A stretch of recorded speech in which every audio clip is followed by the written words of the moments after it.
Bendiciones con todos. Tema 23. Las verdades de la palabra de Dios. Hoy, los deberes cristianos. Y utilizamos Romanos capítulo 12, versículos del 1 al 21. Pongamos mucha atención a esta cita bíblica. Así que, hermanos, os ruego por la misericordia de Dios que presentéis vuestros cuerpos en sacrificio vivo, santo, agradable a Dios, que es vuestro culto racional. No os conforméis a este siglo, sino transformaos por medio de la renovación de vuestro entendimiento, para que comprobéis cuál sea la buena voluntad de Dios, agradable y perfecta. Digo, pues, por la gracia que me es dada, a cada cual que está entre vosotros, que no tenga más alto concepto de sí que el que debe tener, sino que piense de sí con cordura, conforme a la medida de fe que Dios repartió a cada uno. Porque de la manera que en un cuerpo tenemos muchos miembros, pero no todos los miembros tienen la misma función. Así nosotros, siendo muchos, somos un cuerpo en Cristo y todos miembros los unos de los otros. De manera que, teniendo diferentes dones, según la gracia que nos es dada, si el de profecía, úsese conforme a la medida de la fe, o si de servicio, en servir, o el que enseña, en la enseñanza, el que exhorta, en la exhortación, el que reparte con liberalidad, el que preside con solicitud, el que hace misericordia con alegría. El amor sea sin fingimiento, aborreced lo malo, seguid lo bueno. Amaos los unos a los otros con amor fraternal, en cuanto a honra, prefiriéndonos los unos a los otros.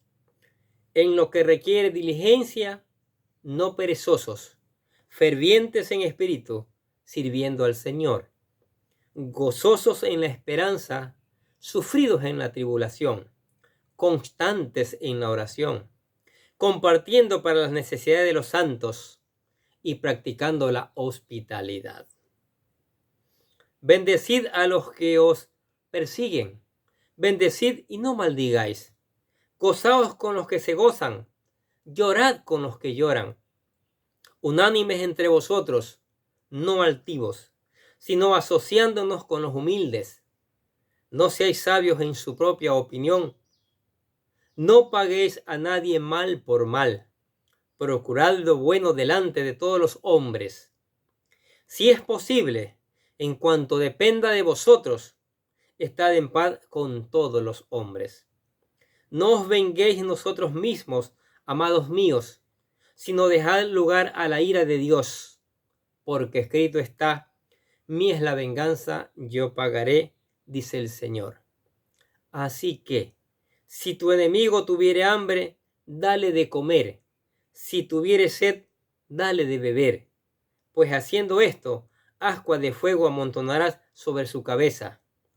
No seas vencido de lo malo, sino vence con el bien el mal. ¡Wow! ¡Qué palabra tan maravillosa!, ¿no? ¡Qué palabra tan maravillosa!, ¿sí?, que nos presenta aquí.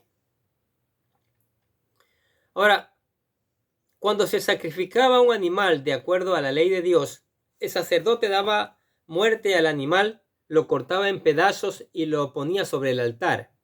El sacrificio era importante, pero aún en el Antiguo Testamento Dios declara que la obediencia de corazón es mucho más importante que el sacrificio. ¿Sí? Eso le pasó al rey Saúl, que no obedeció completamente al Señor. Y mire lo que le mandó a decir. 1 Samuel 15:22. Y Samuel dijo: ¿se complace Jehová tanto en los holocaustos y víctimas como en que se obedezca a las palabras de Jehová? Ciertamente el obedecer es mejor que los sacrificios, y el prestar atención que la grosura de los carneros. Dios desea que nos ofrezcamos a nosotros mismos como sacrificio vivo. Por eso comienza el capítulo así. No animales. Cada día debemos echar a un lado nuestros deseos y seguirle, poniendo todas nuestras energías y recursos a su disposición y confiando en su dirección. Lo hacemos en gratitud porque nuestros pecados han sido perdonados. Ahora, Dios tiene buenos planes, agradables y perfectos para todos sus hijos. Él quiere transformarnos en un pueblo con una mente renovada, vivos para honrarle y obedecerle, debido a que Él solo quiere lo mejor para nosotros, y por haber dado a su Hijo para que tengamos vida nueva, deberíamos ofrecernos como sacrificio vivo, ¿sí? Por eso, ofrecer nuestro cuerpo en sacrificio vivo, santo, agradable a Dios. Ya no el sacrificio de animales. Los cristianos tenemos este llamado: no os conforméis a este siglo. No conformar, no seguir la corriente del mundo, de estos siglos, no. ¿Sí? No hemos de estar conformes a la conducta y costumbre de este mundo. Este mundo se va corrompiendo cada día más. Por lo general son egocéntricas estas costumbres y a menudo muy corruptos. Muchos cristianos dicen sabiamente que la conducta mundana se extralimita demasiado. Nuestro rechazo a formar parte del mundo, sin embargo, debe ir más allá del nivel de conducta y costumbres. Debe estar firmemente arraigado en nuestras mentes. Por eso dice: transformaos por medio de la renovación de vuestro entendimiento. Es posible evitar muchas de las costumbres mundanas sin dejar de ser orgullosos, codiciosos, egoístas, obstinados y arrogantes. Solo cuando el Espíritu Santo renueva, reeduca y reorienta nuestra mente, somos en verdad transformados, como dice Romanos 8:5. Ahora, es importante tener una buena autoestima, porque algunos nos tenemos muy en poco.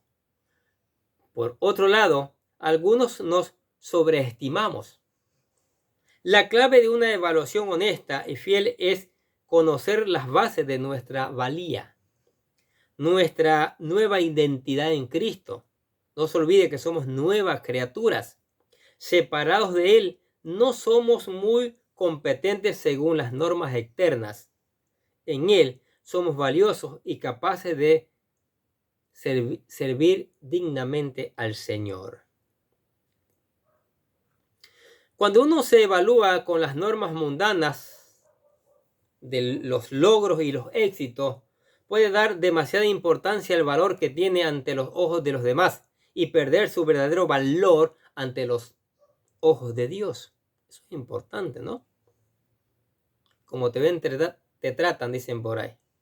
¿Y cómo ve Dios? Acuérdate que Dios mira el corazón, no la apariencia. Pablo usa el concepto del cuerpo humano para enseñar cómo los cristianos deben vivir y trabajar juntos. Así como las diferentes partes del cuerpo actúan bajo la dirección del cerebro, los cristianos deben hacerlo bajo la autoridad y mandato del Señor Jesucristo. Sí.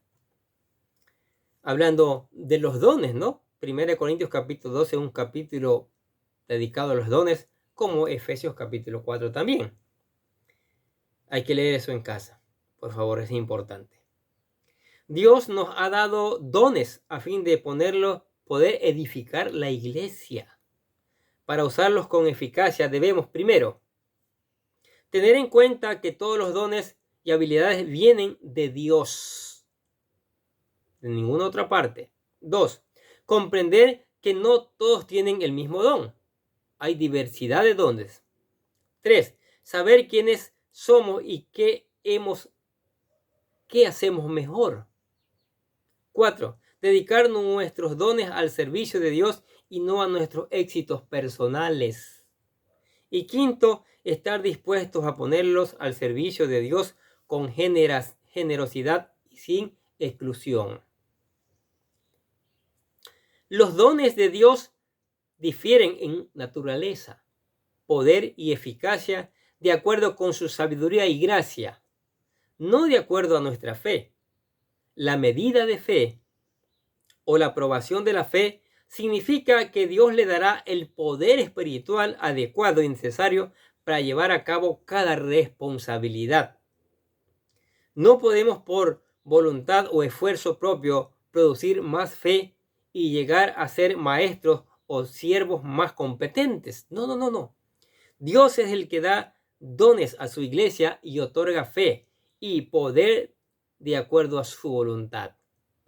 Nuestra función es ser fieles y buscar la manera de servir a otros con lo que Cristo nos ha dado. Eso es lo importante. Por ejemplo, el don de profecía en la Escritura no significa siempre predecir el futuro. A menudo denota predicar el mensaje de Dios, como lo dice 1 Corintios capítulo 14, versículo del 1 al 3. Mire esta lista de dones e imagínese los tipos de personas que podrían poseerlo. Los profetas poseen por lo general denuedo y oratoria. Los que sirven o ministran son fieles y leales. Los que enseñan son pensadores claros. Los que exhortan saben cómo motivar a otros.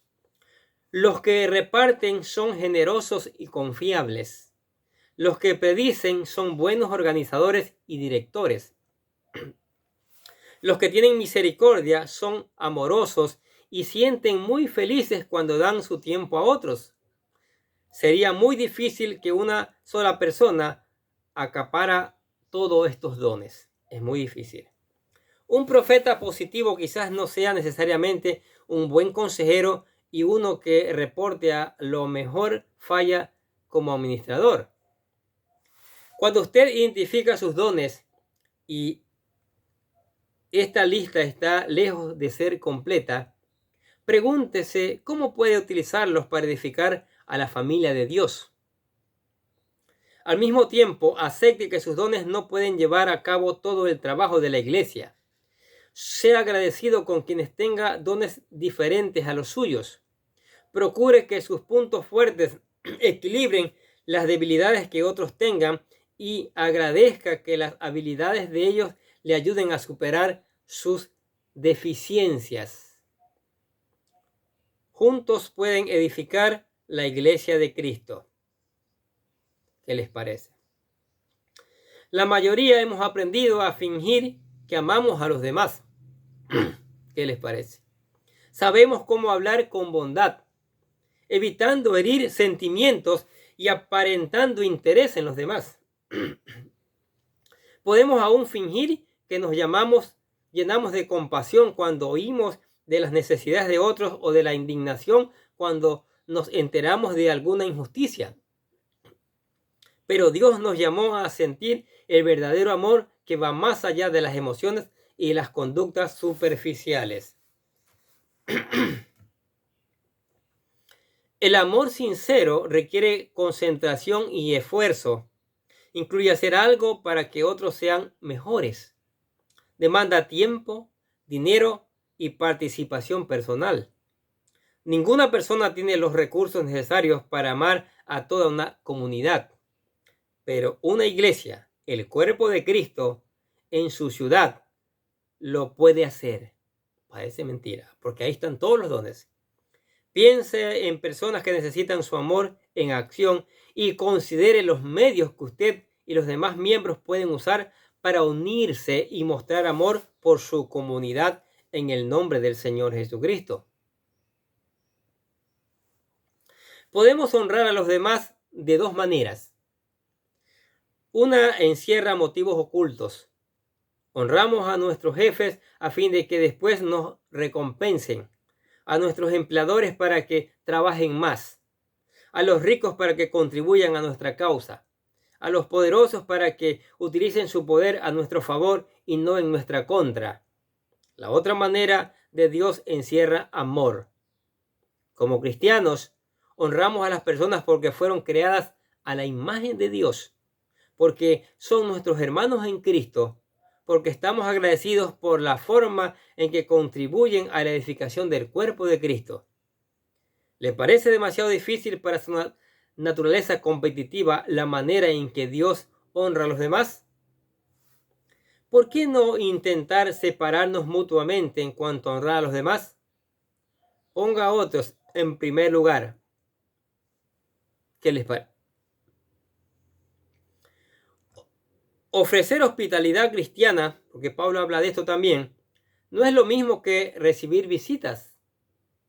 Cuando se recibe visitas, el foco de atención es la familia anfitriona. El hogar debe estar impecable, los alimentos deben estar bien preparados y abundantes, el hogar debe estar impecable, los de la casa deben permanecer descansados y de buen humor. ¿Sí? La hospitalidad, en cambio, se encuentra en los visitantes. Sus necesidades tienen prioridad. Hay que darles un lugar donde estar, alimentos nutritivos, oído atento a su aceptación. ¿Sí? Ahora, la hospitalidad puede brindarse en un lugar desordenado. No. Puede brindarse alrededor de una mesa en la que el plato principal sea una sopa. Hasta puede ser que el anfitrión y los visitantes realicen tareas en conjunto.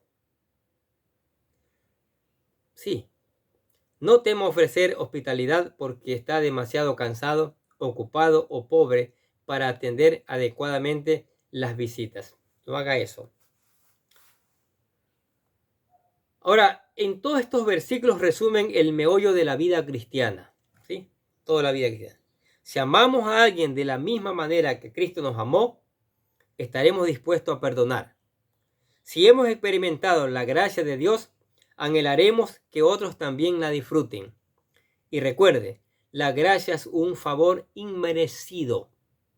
Cuando damos de beber a un amigo, no excusamos sus errores, los reconocemos, los perdonamos y amamos a la persona a pesar de sus errores, tal como Cristo hizo con nosotros. En estos días de constantes pleitos e incesantes demandas en busca de derechos legales, el mandato de Pablo suena casi imposible de aceptar. Cuando alguna persona nos hiere profundamente, en lugar de reaccionar como merece, Pablo dice que hay que ser amistosos. Qué difícil, ¿no? Mire esta pregunta. ¿Por qué nos dice Pablo que debemos perdonar a nuestros enemigos? Cristo lo dijo también. Veamos razones. Primero, el perdón puede romper un ciclo de represalias y guiar a una mutua reconciliación. 2. Puede lograr que el enemigo se avergüence y cambie de conducta. 3. Por contraste, devolver mal por mal nos hiere tanto a nosotros como a nuestro enemigo. Aunque su enemigo nunca se arrepienta, al perdonarlo usted se sentirá libre del gran peso de la amargura. ¿Qué les parece? El perdón incluye tanto actitudes como acción. Si considera difícil que la persona que lo hirió le pida perdón, procure responder con acciones bondadosas. Si es apropiado, dígale que le agradaría mejorar sus relaciones. Bríndele ayuda, envíele un regalo, sonríale. Muchas veces descubrirá que las buenas acciones conducen a sentimientos sinceros. Ahora, ¿qué significa ascuas de fuego sobre la cabeza de alguien? Esto quizás se refiere a una tradición egipcia de llevar un recipiente de carbón encendido sobre la cabeza en señal de arrepentimiento público. En alusión a este proverbio, Pablo dice que deberíamos tratar a nuestros enemigos con amabilidad para que se avergüencen y se vuelvan de sus pecados. La mejor manera de eliminar al enemigo es convertirlo en amigo. Muy interesante, ¿no? La mejor manera de eliminar al enemigo es convertirlo en nuestro amigo. ¿Qué les parece esta verdad de la palabra? Los deberes cristianos. ¿Quiere ser usted un cristiano verdadero? Un cristiano que cumple los deberes de la palabra de Dios, que ha aprendido a amarse aún hasta el enemigo. Aquí le presentamos la oración de fe para que usted acepte a Cristo como su Señor y Salvador, que dice: querido Dios, sé que soy un pecador y que nada de lo que hago puede hacerme ganar el cielo o la vida eterna. Creo que Jesucristo murió por mí, derramando su sangre para lavar todos mis pecados para ser redimido, y que se levantó de la tumba al tercer día. Ahora mismo lo recibo como mi Salvador personal, confiando solamente en Él como mi único camino al cielo. Señor Jesús, séllame y lléname con tu Espíritu Santo y escribe mi nombre en el libro de la vida para ser salvo. Y decimos: gracias, amado Padre Celestial, por regalarme la vida eterna. ¿Aceptó a Cristo? Muy bien, lo felicitamos. Ahora, estudie la palabra de Dios, medite en la palabra de Dios, deje que la palabra de Dios le enseñe, busque aplicarla, obedézcala y después predíquela. Ore al Señor, converse con Él a través de la oración, cántele alabanzas y venga a la iglesia. Acá juntos seguiremos aprendiendo estas maravillosas verdades. Amén. Oremos. Padre, damos gracias por tu palabra maravillosa, mi Dios. Tu palabra que cada día nos enseñas cosas nuevas, Padre Santo. Que cada día nos da un aliento, un renuevo, Señor. Y por eso te alabamos y te damos gracias, Señor. Pedimos que lleves esta palabra por todos los rincones del mundo y el Espíritu Santo haga que las personas la escuchen y la pongan en práctica, Señor. Sí, Padre, que esta palabra sea puesta en práctica, para gloria de tu nombre y testimonio del mundo. Y por eso te damos gracias en el nombre de Jesús. Y decimos amén. Y los bendecimos a ustedes que escuchan la palabra de Dios cada día. Sigamos escuchando, sigamos poniendo en práctica, sigamos reenviando esta palabra a otros. Y nosotros desde acá les deseamos que tengan un día pero lleno de bendiciones.